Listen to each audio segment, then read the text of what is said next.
ರಾಮಮೂರ್ತಿಗಿಂತ ಆತ್ಮೀಯ ತುಂಬಾ ಒಳ್ಳೆ ಜ್ಯೋತಿಷಾಸ್ತ್ರ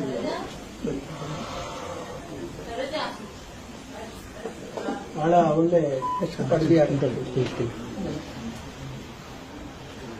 ಅವರಿಗೆಲ್ಲ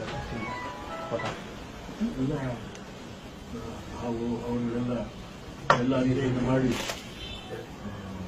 ಒಳ್ಳೆಯದನ್ನ ಪದವಿಯನ್ನು ಪಡೆದಿದ್ದಾರೆ. ಏನಿದೆ ಅಯ್ಯೋ ಬಂದಿರೋ ಮನುಷ್ಯರ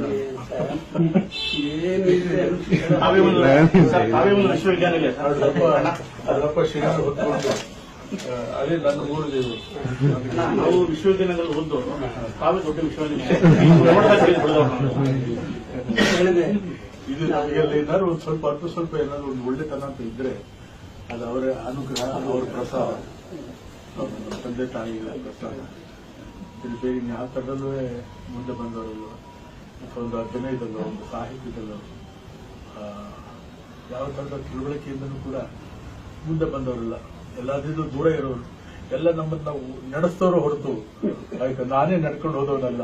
ಅಷ್ಟು ಬುದ್ಧಿ ಶಕ್ತಿ ನನಗೆ ಇಲ್ಲಿಲ್ಲ. ನನಗೆ ನೋಡಿ, ದೇವರು ಇಷ್ಟ ಮಾಡಿ ಅವರೇ ಹೇಳಿದ್ರು, ಅವರು ಬದುಕಿರುವಾಗ ಹೇಳಿದ್ರು, ನಾ ಬದುಕಿದ್ರೆ ನೋಡ್ತೀನಿ, ಇಲ್ಲಿ ಮಗುವ ನೋಡ್ತಾಳೆ ಅಂತ ಹೇಳಿದ್ರು. ಇದ್ರಲ್ಲ ಅವ್ರಿಗೆ ಇಲ್ಲಿವರೆಗೂ ಡಾಕ್ಟರೇಟ್ ಕೊಡೋವರೆಗೂ ಇದ್ರು. ಶಿವಣ್ಣ ಹೌದೌದೆಲ್ಲ ನೋಡಿದ್ರು. ನಾನು ಭೇಟಿ ಮಾಡಿ ಆಶೀರ್ವಾದ ಪಡೆದಿ.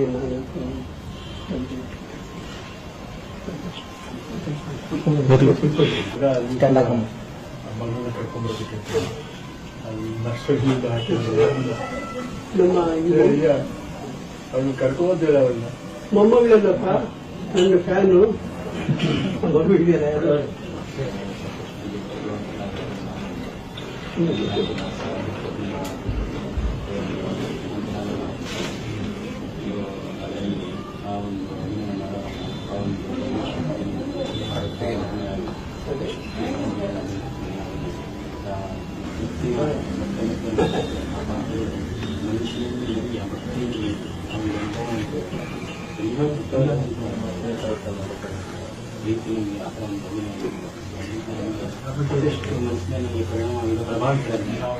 ಎಷ್ಟು ಕಷ್ಟಪಟ್ಟು ಏನು ಬಿಡುವೆ, ಅದು ನಿಜವಾದ ಒಂದು ನೆಲೆ ಏನಿದೆ ಅಂತ ಅರ್ಥವಾಗಿಲ್ಲ. ಅವನ ರೂಪ ಹೇಗಿರುತ್ತೆ, ಅವನು ಯಾವ ತರ ವರ್ಷಗಳು ಕಳಿತ ನಮಗೆ ಅವೆಲ್ಲ ಪರಿಣಾಮ ಮಾಡ್ತಾರೆ. ಅಲ್ಲೆಲ್ಲೂ ಇಲ್ಲಪ್ಪ, ಇಲ್ಲೇ ಇರೋದು ಅಂತ